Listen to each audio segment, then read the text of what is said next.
"Oh, you must be in the wrong section. This area is for our premier flyers." That one sentence, dripping with sarcasm and superiority, was the spark that ignited a firestorm. It was aimed at two teenagers who, to the woman who said it, didn't look the part. What she didn't know was that their father wasn't just a premier flyer. He was the kind of man whose number the airline's CEO had on speed dial. You think you know how this story ends? A quick call, a satisfying firing, and justice served? Think again. You're about to find out how a single flight turned into a national media spectacle, how swift karma can have a vicious ricochet, and how the internet can turn a simple story of right and wrong into a nightmare nobody saw coming. The air inside the Aerolux International first-class cabin on the flight from LAX to JFK was a carefully curated symphony of privilege.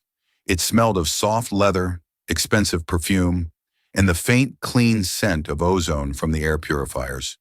It was a world Marcus Sterling, at 18, and his sister Clara, at 16, knew well, but had been taught never to take for granted.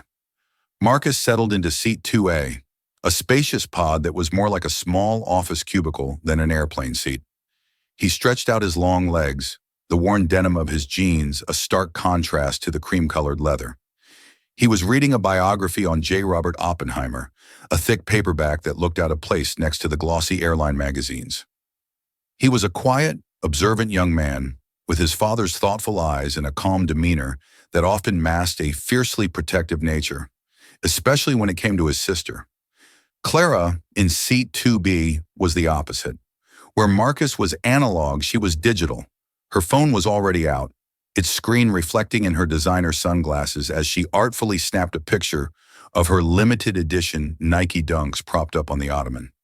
Her feed was a curated glimpse into a life of casual luxury, but she was also sharp, witty, and had an almost militant sense of justice, a trait that regularly got her into trouble at her progressive private school in Bel Air. They were flying to New York to spend 2 weeks with their aunt before Marcus started his freshman year at Columbia. Their parents, Robert and Maria Sterling, were in Zurich for a global economic forum. Robert Sterling was the founder and CEO of Sterling Innovations, a tech behemoth that had revolutionized data security. He was a self-made man, a black man who had shattered glass ceilings in Silicon Valley and never forgot where he came from.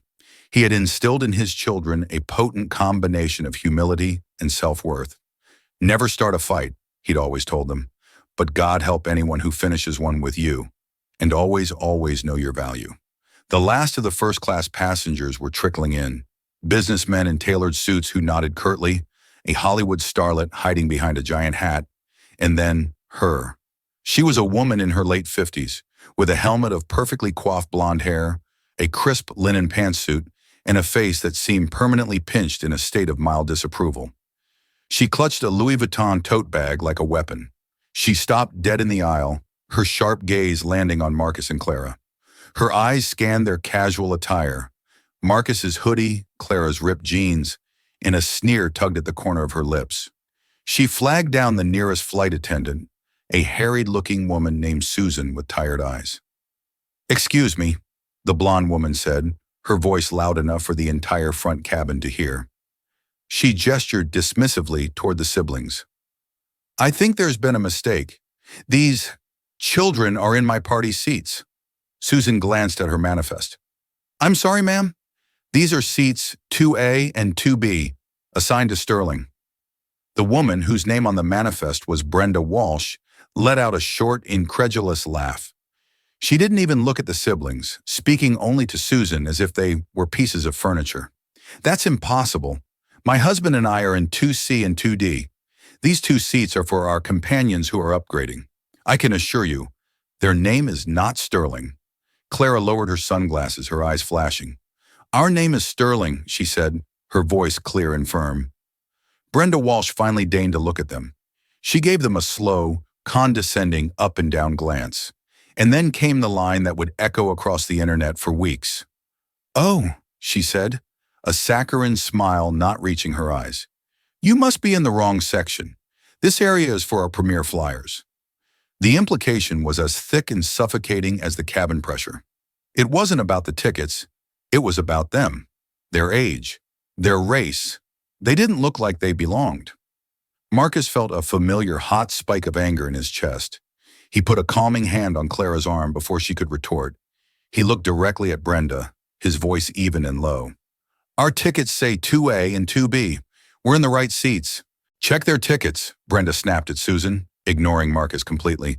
They were probably part of that student group in the back. They must have wandered up here. Susan, clearly intimidated and wanting to avoid a scene, gave the siblings an apologetic look. Could I just please see your boarding passes one more time? Clara's indignation was boiling over. You already scanned them at the door. You saw them. Why is her word better than ours? Clara, just show her, Marcus murmured, pulling his pass from his jacket pocket. Clara, fuming, did the same. Susan glanced at them, her face flushing with embarrassment. Yes, ma'am, she said to Brenda, her voice hushed. The seats are correct. Sterling, 2A and 2B. Brenda Walsh looked as if Susan had just slapped her. Her face hardened. This is unacceptable. I am a million-mile flyer with this airline. My husband, Arthur Walsh, is an executive platinum member. We were promised these seats for our guests. You need to move them. Put them where they belong. The phrase where they belong hung in the air, ugly and sharp. Several other passengers were now openly staring. An older man in 3C shook his head slowly. The starlet in 1A pulled her hat down further. The lead flight attendant, a man named Gary, bustled over. He had the air of a man who solved problems by appeasing the loudest person in the room. What seems to be the trouble here, Mrs. Walsh? The trouble, Brenda spat, is that your staff has seated these people in seats that were meant for my party. I don't care what their tickets say. There's been a mix-up, and you need to fix it. Gary looked at Marcus and Clara. He didn't see two teenagers being harassed. He saw a problem standing in the way of an on-time departure. Folks, he said, his tone placating, I'm sure we can sort this out. We have two very nice seats in premium economy I can move you to. I'll even throw in a $100 flight voucher for each of you for the inconvenience. The offer was so insulting, so dismissive, that Clara actually laughed. It was a cold, sharp sound. A voucher? You want to downgrade us from seats that cost $10,000 for a voucher because this woman doesn't like the look of us? Are you serious? Gary's professional smile faltered. Now, let's not be dramatic. We're not being dramatic, Marcus said, his voice dropping to a dangerously quiet level. We are in the seats we paid for. We're not moving. Brenda pointed a perfectly manicured finger at them. You hear that? The entitlement. Their parents probably bought the tickets with government money anyway. That was it. The final line. It was a vile, racist trope, hurled with casual cruelty. Clara's face went pale with rage. Marcus stood up slowly, his 6'2" frame unfolding from the pod. He was no longer a calm teenager. He was his father's son. He looked past the crew, past Brenda, and his eyes were like chips of ice. This conversation is over, he said to Gary. You either tell this woman to take her seat and leave us alone, or I'm going to make a phone call that you will all regret. Gary scoffed. A phone call? Son, sit down. You're delaying the flight.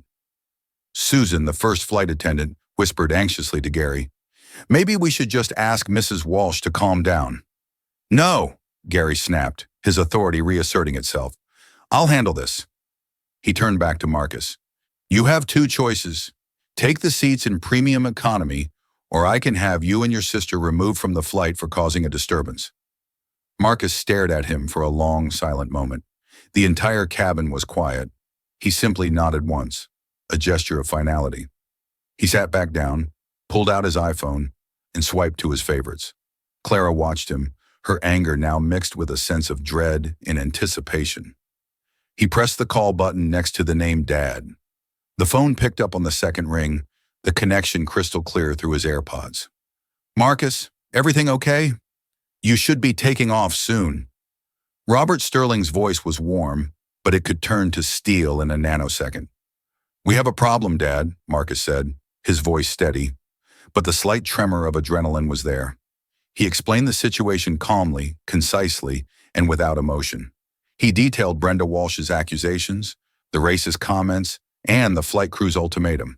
He ended with, the lead flight attendant, Gary, just threatened to have us removed from the plane.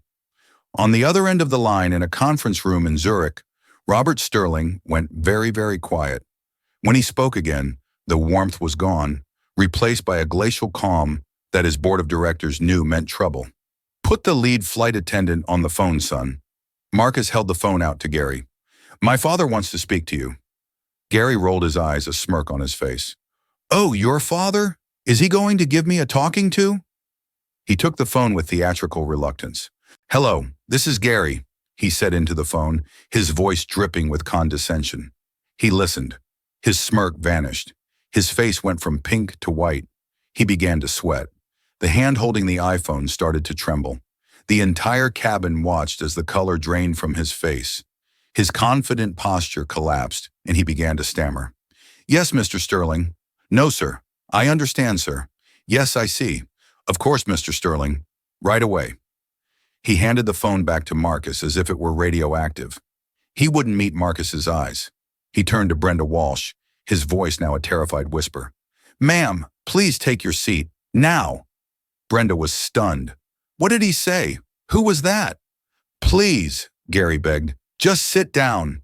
He then turned to his crew. "Full apology, right now. Both of you." Susan, looking horrified, rushed to Marcus and Clara. "I am so sorry. I should have handled that differently. I am truly sorry." She seemed genuine in her regret. Gary, on the other hand, mumbled a forced, "My apologies for the misunderstanding," before scurrying toward the cockpit. Brenda Walsh, utterly bewildered and furious, finally retreated to her seat, shooting daggers at the siblings. The cabin door was sealed. The plane began to push back from the gate. Clara let out a shaky breath she didn't realize she'd been holding. "What did Dad say?" she whispered. Marcus looked at the screen of his phone. A new text had just come in from his father. It was simple and chilling. "Stay in your seats. I spoke to David Chen. He is meeting your flight personally." David Chen was the CEO of Aerolux International. The flight to New York had just begun, but for Gary, Susan, and the rest of their crew, their careers had already ended somewhere over the Nevada desert. They just didn't know it yet. The 5-hour flight was a study in suspended animation. The air in the first-class cabin, once thick with confrontation, was now heavy with a dreadful, unspoken anxiety. Brenda Walsh sat stiffly in her seat, occasionally glaring across the aisle, her face a mask of thwarted fury. She spoke in clipped, angry whispers to her husband, who kept trying to pat her arm reassuringly, only to have it shrugged off. The flight crew moved like ghosts. They performed their duties with a robotic, fearful precision. Susan's hands trembled as she poured coffee. Gary remained scarce, emerging from the cockpit only once, his face pale and drawn. Every polite, "Can I get you anything?" directed at Marcus, and Clara was laced with the metallic taste of fear. They weren't serving passengers anymore. They were serving their executioners. Marcus tried to read his book, but the words swam on the page. He felt a grim satisfaction, but it was tainted with something else, something heavier. He had wielded his father's power like a sword, and the blow had landed true. But watching the palpable terror on Susan's face, he felt a pang of something he couldn't quite name. Was it pity, or was it the first inkling that power, even when used justifiably, leaves a scar on everyone it touches? Clara was unconflicted. She was quietly incandescent with victory. She documented everything in the Notes app on her phone, her fingers flying across the screen. The exact wording of the insults, the names of the flight attendants, the precise time of the call to their dad. To her, this wasn't just a personal victory, it was a righteous battle won. They had been profiled and belittled, and the system, for once, had worked for them, not against them. She felt vindicated, powerful, and utterly in the right. As the plane began its descent into JFK, a different kind of tension filled the air, the anticipation of landing. For most, it meant the end of a journey. For the crew of ALX 77, it meant a final judgment. The moment the plane docked at the gate and the seatbelt sign pinged off, a crisp, authoritative voice came over the intercom. Not from the cockpit, but from the gate agent. "Will the entire flight crew of ALX 77 please remain on the aircraft? Do not disembark. A corporate representative needs to meet with you." A collective silent flinch went through the crew. Gary emerged from the cockpit, his uniform looking rumpled and too big for him. He looked like a man walking to the gallows. Marcus and Clara gathered their things. As they walked down the aisle, Brenda Walsh stood up. "I'm going to report you," she hissed, her voice low and venomous. "You and your thuggish father." Clara just smiled a sweet, pitying smile. "Good luck with that." As they stepped onto the jet bridge, they saw him. David Chen, the CEO of Aerolux International, stood waiting. He was a man in a perfectly tailored Italian suit, his hair impeccably styled, but his face was grim. He wasn't alone. Flanking him were two stern-looking individuals in dark suits who could only be corporate security, and a woman holding a clipboard who radiated the chilly efficiency of a senior HR executive. David Chen's eyes found Marcus and Clara immediately. He stepped forward, bypassing the other deplaning passengers, his hand extended. "Marcus, Clara," he said, his voice resonating with practiced sincerity. "I am David Chen. On behalf of every single employee at Aerolux, I want to offer you my deepest, most profound apology for what you experienced on our flight today. It was inexcusable, unacceptable, and represents a complete failure to uphold the values we stand for." Marcus shook his hand. "Thank you, Mr. Chen." "Your father and I had a long talk," Chen continued, his gaze steely. "He was very clear, and he was right to be. This is not just a customer service issue. This is a dignity issue, and we are dealing with it with the gravity it deserves." As he spoke, the first of the flight crew, Susan, appeared at the end of the jet bridge. She saw David Chen and froze, her face crumpling. The HR executive stepped forward and said something quietly to her. Susan nodded, her shoulders slumping in defeat, and was escorted to a waiting area off to the side. One by one, the crew of ALX 77 emerged and were met by the same grim reception. Their ID badges were collected. They were handed envelopes. They were, in effect, being processed out of existence from the airline. Finally, Gary appeared. He saw the CEO and seemed to shrink. He opened his mouth to speak, but Chen cut him off with a slice of his hand. "Gary," Chen said, his voice devoid of any warmth, "you had a choice. You could have de-escalated. You could have defended a passenger. You could have upheld basic human decency. You chose to do none of those things. You chose to side with a bigot and threaten two children. Hand over your badge." Trembling, Gary unclipped his Aerolux ID and handed it over. He was a ghost in a uniform, fired on the spot, on the jet bridge, in full view of the two teenagers he had tried to bully. It was a stunning display of corporate power, swift, brutal, and absolute. A car was waiting for Marcus and Clara, arranged by Chen's office. As they settled into the plush leather seats of the black Cadillac Escalade, Clara let out a whoop of triumph. "Did you see his face?" she exclaimed, bouncing in her seat. "That was epic! Total karma!" Marcus stared out the window at the New York skyline rushing past. He felt the victory, yes. The scene on the jet bridge was a powerful affirmation that they were right. The racists, the bullies, had lost. Their father had protected them, as he always did. But the image of Susan, the junior flight attendant, her face crumbling in despair, kept replaying in his mind. She had been weak, yes. She had complied with Gary and been intimidated by Brenda. But her apology had felt real. Did she deserve to have her entire career incinerated in an instant because of one terrible decision made under pressure? The hard karma felt clean from a distance, a simple equation of action and consequence. But up close, it felt messy. It felt complicated. And as the Escalade sped toward Manhattan, Marcus had the unsettling premonition that this story wasn't over. The fallout from a blast this big doesn't just settle, it spreads. For 48 hours, the Sterling siblings lived in the warm glow of vindication. Their Aunt Pamela, a fiery corporate lawyer, praised them for standing up for themselves. Their father called again from Zurich, his voice filled with pride. "You did the right thing," he'd said. "Never let anyone make you feel small." The world felt orderly, just, and secure. Then the internet found the story. It started with a blog post on a site called The Aviation Insider, written by a disgruntled former Aerolux pilot. The headline was explosive. Entire Aerolux crew fired mid-shift after complaint from tech billionaires' teens. The story was a masterclass in skewed perspective. It painted a picture of two entitled, spoiled children of a Silicon Valley titan who threw a tantrum over a minor seating dispute. It mentioned Gary and Susan by their first names, portraying them as dedicated, long-serving employees. It claimed the crew was simply trying to accommodate a distressed elderly passenger and were met with arrogant defiance. The racist comments were conveniently omitted. The threat to remove them from the plane was framed as a last resort in the face of disruptive behavior. The article concluded with a chilling line. It's a terrifying new world when a single phone call from a one-percenter can summarily execute the careers of an entire working-class flight crew without any due process. The post went viral. Within hours, it was everywhere. Twitter, Facebook, Reddit, TikTok. The narrative shifted with terrifying speed. The story Clara had meticulously documented in her notes app, a story of racism and dignity, was erased.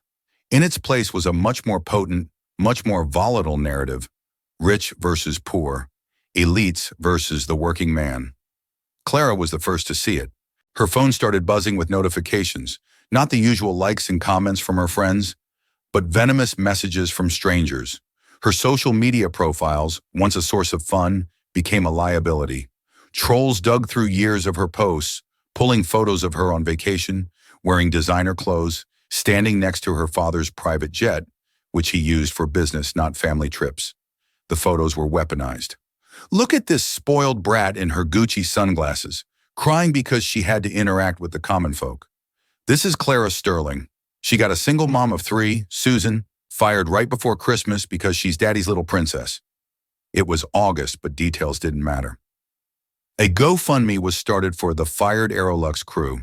The description was heartbreaking. It was written from the perspective of Susan's fictional sister.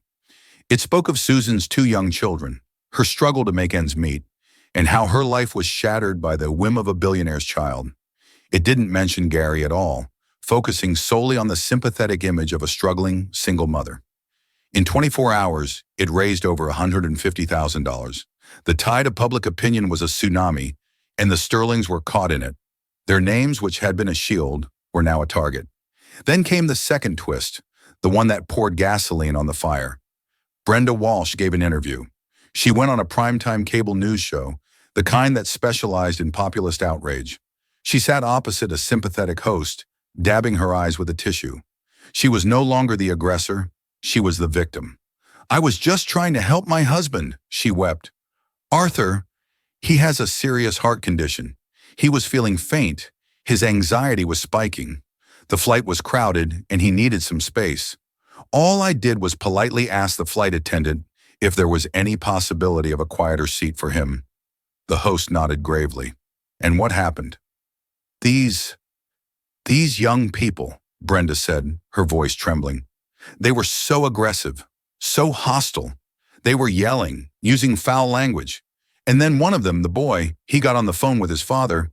He said, 'Dad, take care of them.' Just like that. It was like something out of a gangster movie. I was terrified. It was a complete fabrication, a performance worthy of an Oscar."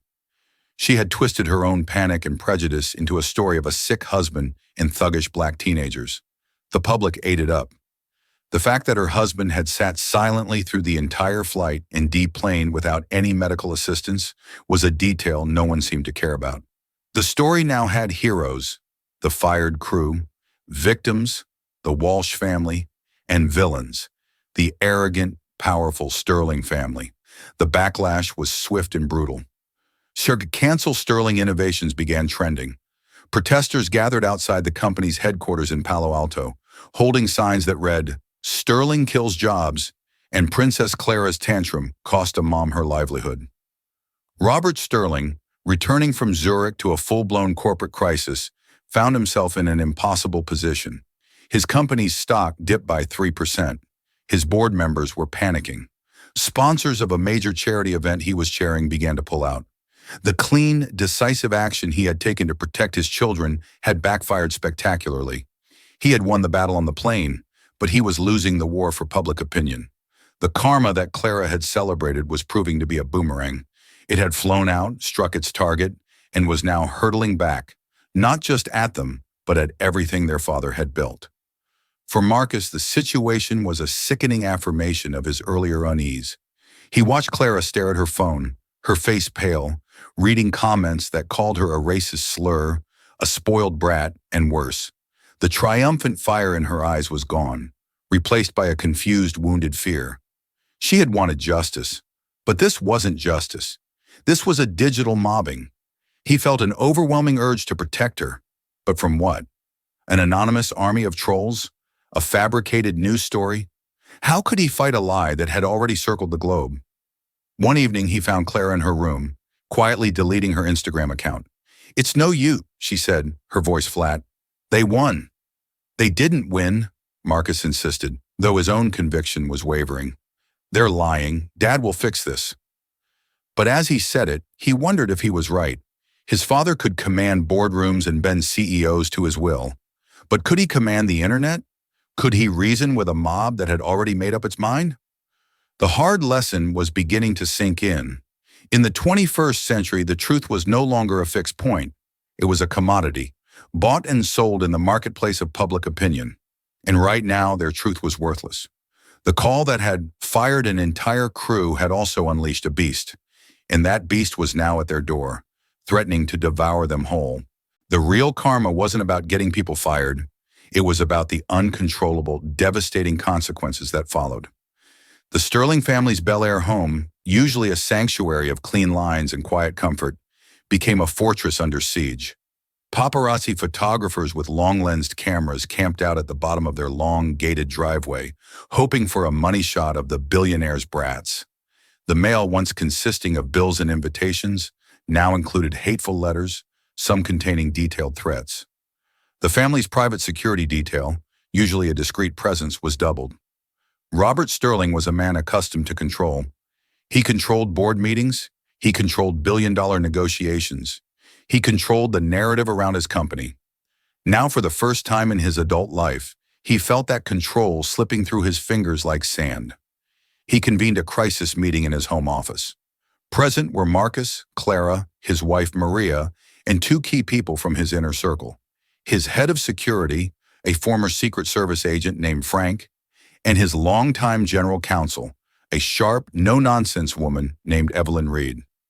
"The Aerolux internal investigation is a double-edged sword," Evelyn stated, pacing in front of the large window overlooking the canyon. "On the one hand, it will exonerate Marcus and Clara. The cockpit voice recorder, internal communications, and statements from non-involved passengers will prove our version of events."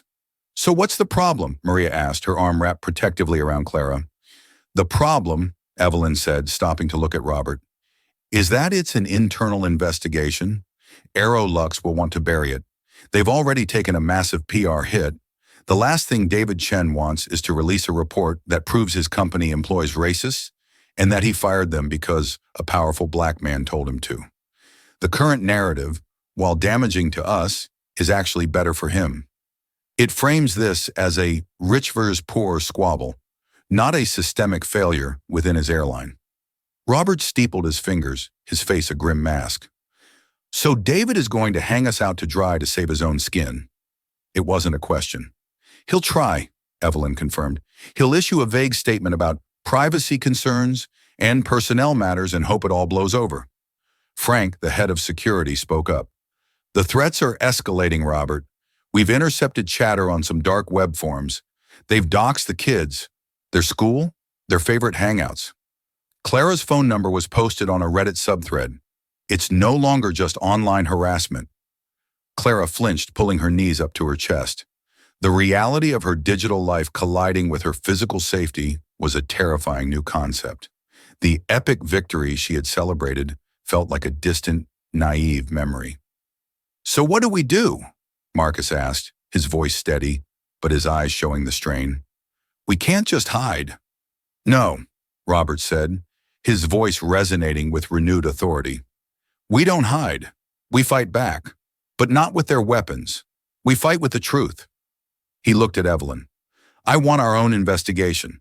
I want you to find every passenger in that first-class cabin. Get sworn affidavits. I want to know everything there is to know about Brenda and Arthur Walsh. I want to know the real story of Susan, the flight attendant.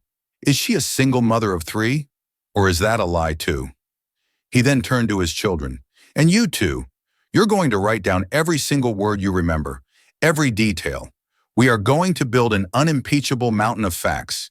And when we have it, we're not going to leak it to a blog. We're going to detonate it. The hunt for the truth began. Evelyn Reed's legal team, a pack of sharks from a top LA firm, moved with terrifying efficiency. Using the flight manifest, which Robert had quietly requested from a still very obliging David Chen, they started contacting the other first-class passengers. Some, like the starlet, refused to get involved, terrified of the media storm. But others were willing to talk.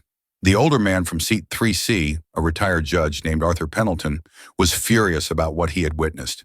He provided a scathing, detailed affidavit describing Brenda Walsh's aggression and the flight crew's complicity. It was a disgusting display of prejudice, he wrote, and the flight crew, particularly the male attendant, acted as her enablers. Another passenger, a tech entrepreneur from San Francisco, had discreetly recorded a 30-second audio clip on his phone during the height of the confrontation. It was muffled, but two things were crystal clear. Brenda Walsh's voice saying, "Put them where they belong," and Gary's voice offering the $100 voucher to move to very nice seats in premium economy. There was no yelling from Marcus or Clara, only their firm, calm refusals.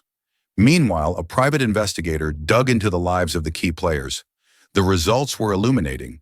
Brenda and Arthur Walsh were wealthy, old-money socialites from Greenwich, Connecticut. They were indeed million-mile flyers who were known amongst airline staff for being demanding and arrogant. The story about Arthur's serious heart condition was a gross exaggeration. He had mild hypertension, managed with medication. He hadn't seen a cardiologist in over 2 years. The story was a lie, designed for maximum sympathy. The biggest revelation, however, was about Susan, the struggling single mom. It turned out Susan wasn't a single mother at all. She was married to another Aerolux employee, a baggage handler. They had one child, not three, and while they weren't wealthy, they owned their home in Queens and were, by all accounts, financially stable. The GoFundMe narrative was a complete fabrication, likely cooked up by whoever started the viral campaign to create the most sympathetic victim possible. Susan, desperate to save her reputation and perhaps get her job back, had simply gone along with the lie. The pieces were falling into place. The Sterlings now had the ammunition they needed: sworn affidavits, audio evidence, and hard facts that dismantled the public narrative brick by brick. While Evelyn assembled the legal case, Robert focused on the corporate front. He called an emergency board meeting at Sterling Innovations. The atmosphere was tense. A board member, a cantankerous venture capitalist named Bill Peterson, voiced the room's fears.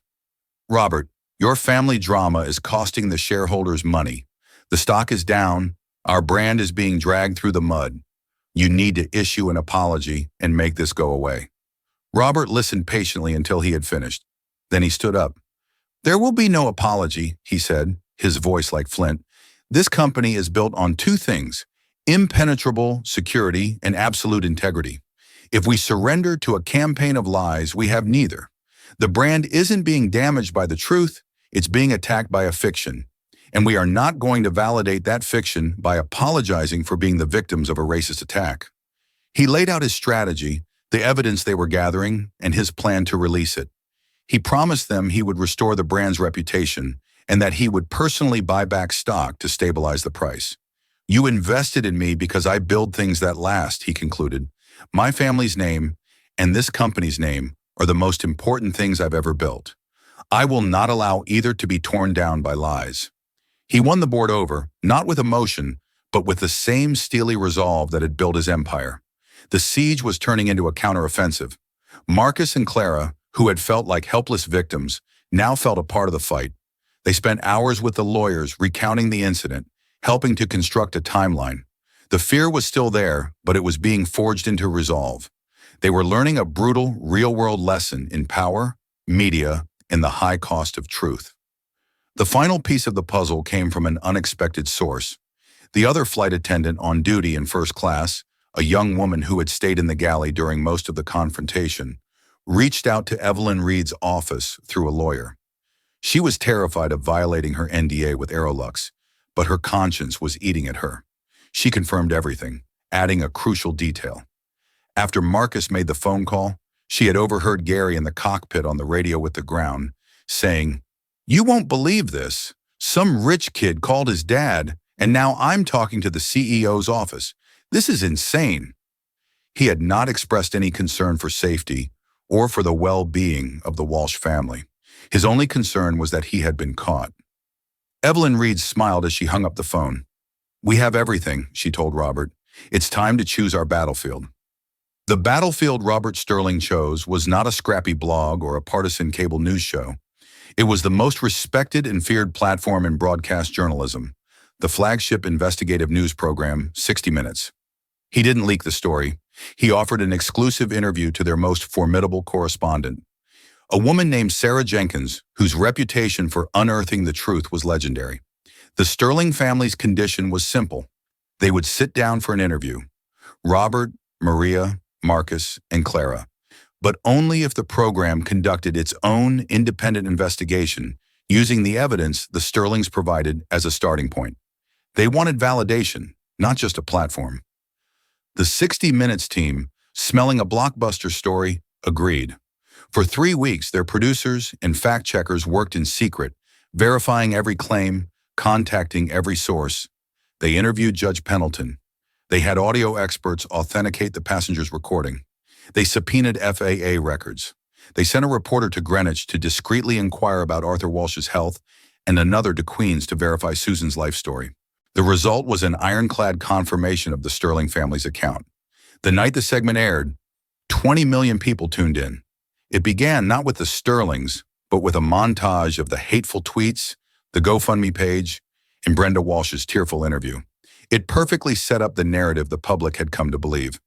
Then Sarah Jenkins appeared on screen. "It was a story that sparked national outrage," she began, her voice grave. "A story of elitism, of corporate overreach, of a working-class crew fired at the whim of a powerful family. But is it the true story?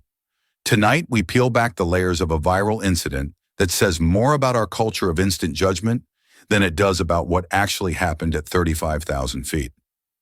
The segment that followed was a systematic, brutal dismantling of the lie. First, there was the interview with the Sterlings. They weren't arrogant or entitled. They were poised, articulate, and deeply wounded. Clara spoke about the sting of the racist comments. Marcus described the feeling of being cornered and threatened. Robert explained his decision to call the CEO, not as a show of power, but as a last resort. "When the people in authority become the threat," he said, "who do you call? I did what any father would do. I protected my children." Then came the evidence. The audio clip of Brenda saying, "Put them where they belong," was played. Judge Pendleton appeared on camera, his distinguished face a mask of indignation as he described the scene. The affidavit from the other flight attendant was shown, corroborating the story. The program then pivoted to the victims. They showed footage of a robust-looking Arthur Walsh playing golf at his country club just 1 week after the flight. They presented property records for Susan's home in Queens and a copy of her marriage license, exposing the struggling single mom narrative as a complete fraud. They even interviewed the creator of the GoFundMe page, a political activist who admitted he had dramatized some details to highlight the issue of economic inequality. The climax of the segment was a confrontation. Sarah Jenkins, the correspondent, ambushed Brenda Walsh outside a charity luncheon in Manhattan. "Mrs. Walsh, Sarah Jenkins with 60 Minutes. We have audio of you telling the crew to put them where they belong. We also have a sworn affidavit from a judge who says you were the aggressor. Did you lie in your interview about being the victim?" Brenda, cornered and panicked, could only stammer, "No comment. This is harassment," before fleeing into a waiting car. Her public persona as a gentle, wronged woman was shattered in that single devastating clip. The final part of the segment was a cold, hard look at the consequences. They showed the fired crew. Gary refused to comment, but they found Susan, who broke down on camera. I know what I did was wrong," she sobbed. I should have stood up to Mrs. Walsh. I should have protected those kids. But I was scared of Gary, scared of the confrontation. And then, the story online. It just took on a life of its own. The GoFundMe, the lies about my life. I was ashamed, but I was also desperate. I've lost everything. Her confession was a tragic portrait of a person caught in a web of her own poor choices and a public narrative she couldn't control. The sympathy she had garnered through a lie evaporated in the face of her tearful, pathetic truth. The show ended with a sober reflection from Sarah Jenkins. In our rush to judgment, fueled by social media, we created heroes and villains. But the truth, as it so often is, was far more complicated. This was never a story about class warfare. It was a story about race, power, and the quiet failures of character that can lead to devastating consequences for everyone involved. The detonation was complete. The public narrative didn't just shift, it was obliterated. The 60 Minutes segment was a nuclear bomb dropped on the cultural landscape. The fallout was immediate and widespread, but the karma that resulted was a far more complex and somber force than the simple revenge Clara had once celebrated. It wasn't just about punishment, it was about the irreversible changes wrought upon everyone the story had touched. For Brenda Walsh and her husband, the public shame was absolute. They became pariahs in their own elite social circles, where hypocrisy is tolerated, but getting caught so spectacularly is unforgivable. Their country club membership was suspended. Invitations dried up. The clip of Brenda fleeing from the 60 Minutes reporter became a meme, a symbol of entitled bigotry exposed. The karma for her was not a legal judgment, but a social death. She had built her identity on a foundation of status and superiority, and that foundation had been reduced to rubble. She was forced to live with the public knowledge that her name was synonymous with a particularly ugly and thoroughly debunked lie. For the fired flight crew, the truth was a double-edged sword. The GoFundMe page was shut down amidst accusations of fraud, and the platform began a process of returning the donations. The outpouring of public support vanished overnight, replaced by scorn. Their names were now toxic in the airline industry.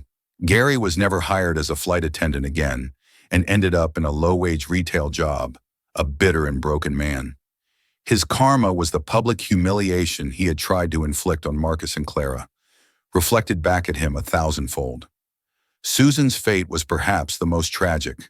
Her tearful confession on television, while honest, branded her as both weak and deceitful. Her marriage, already strained, crumbled under the pressure. She lost her job, her public sympathy, and her husband in the span of a few months. She was left to pick up the pieces of a life she had allowed to be defined by a series of cascading bad decisions. Her karma was the realization that her failure to do the right thing for 1 minute on one flight had cost her absolutely everything. For Aerolux International, the fallout was a corporate nightmare. The 60 Minutes report, while exonerating the Sterlings, made the airline look incompetent at best and systemically racist at worst. Their internal investigation, which they had hoped to bury, was now demanded by the public and federal regulators.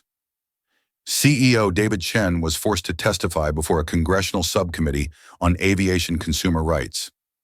The stock took another, deeper hit. To save the company, Chen had to enact sweeping, expensive changes. He fired his entire executive team in charge of in-flight services and implemented a mandatory, top-to-bottom, dignity and de-escalation training program for all 50,000 employees. The cost ran into the tens of millions. His swift action on the jet bridge, intended to placate Robert Sterling, was now seen as a cynical attempt to cover up a deeper cultural rot within his company. And for the Sterling family, the victory was hollow. While their names were cleared, their privacy was gone forever. They had won the war of truth, but the scars of the battle remained. Clara, once a vibrant and open social media user, became withdrawn and wary. She changed schools to avoid the whispers and stares. The experience had stolen a piece of her youthful innocence, replacing it with a hard-won, cynical wisdom about the world. Marcus, who was set to start at Columbia, found himself the subject of campus gossip before he even attended his first class. He was the kid from the 60 Minutes story. He became more reserved, his natural quietness now tinged with a constant, weary vigilance. The incident forced him to confront the complexities of his identity, a young black man who also wielded immense, inherited power in a way he had never anticipated. The truest, hardest karma was reserved for Robert Sterling. He had protected his children, he had defended his name, and he had been proven right. But he had also unleashed a destructive force he could not fully control. He looked at his children and saw the toll the public battle had taken on them. He had used a sledgehammer to solve a problem that perhaps required a scalpel. The incident forced a profound introspection. He realized that his one-call solution, while effective, was a product of the very power dynamics the world had accused him of abusing. In a tense conversation with Maria one night, she said something that cut him to the core. "You won, Robert. You proved you were the most powerful man in the room. But in the process, you showed our children that power is the only answer. Was that the lesson you wanted to teach them?" This was the karma that hit him the hardest. It was not a punishment from the outside world, but a judgment from within. He had fought to prove he was not the villain the media portrayed him to be, only to wonder if he had become a different kind of cautionary tale. A good man who, in his righteous anger, had caused irreparable damage.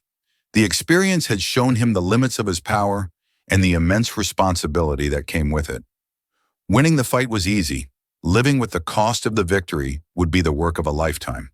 The story of Flight ALX-77 was over, but the echoes remained.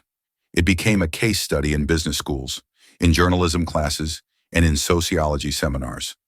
A modern parable about race, power, media, and the elusive nature of justice in the digital age. Everyone got what they deserved, just not in the way anyone expected. So, who was the real villain in this story? Was it the racist passenger, Brenda Walsh? Or the cowardly flight crew who enabled her? Was it the media that twisted the narrative for clicks? Or the online mob that acted as judge, jury, and executioner? Or was there a deeper, more complicated lesson here about the nature of power itself? A single phone call served justice, but it also ruined lives, torched careers, and left deep scars on the very people it was meant to protect. It's a chilling reminder that in the age of viral outrage, the line between karma and catastrophe is terrifyingly thin.